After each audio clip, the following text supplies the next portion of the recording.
ഏഴാം വാർഡിലെ LDF സ്ഥാനാർത്ഥിയും മുൻ CPM ലോക്കൽ കമ്മിറ്റി സെക്രട്ടറിയുമായ KG രഞ്ജിത്ത് നമ്മളോടൊപ്പം ചേർന്നു. ഈ വാർഡിൽ ഞാൻ ജയിച്ചു വന്നാൽ ചെയ്യേണ്ടതുമായി ബന്ധപ്പെട്ടുകൊണ്ടുള്ള ഒരു 14ഓളം വിഷയങ്ങൾ വെച്ചുകൊണ്ട് ഒരു പ്രകടനപത്രിക ഞാൻ തയ്യാറാക്കിയിട്ടുണ്ട്. പ്രധാനപ്പെട്ടത് ഗാമ ചിറ്റേത്തുകറി റോഡ് ഇപ്പോൾ തകർന്നു കിടക്കുകയാണ്. ആ റോഡ് സഞ്ചാരയോഗ്യമാക്കും.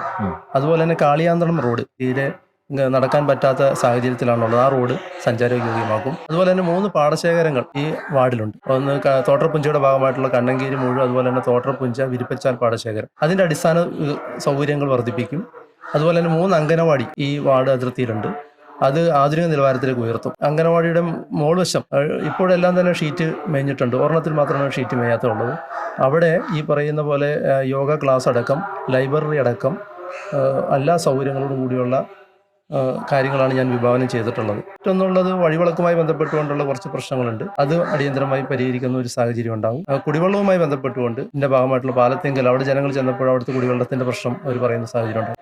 അത് പരിഹരിക്കുന്നുള്ള ഒരു ഇടപെടൽ നടത്തും.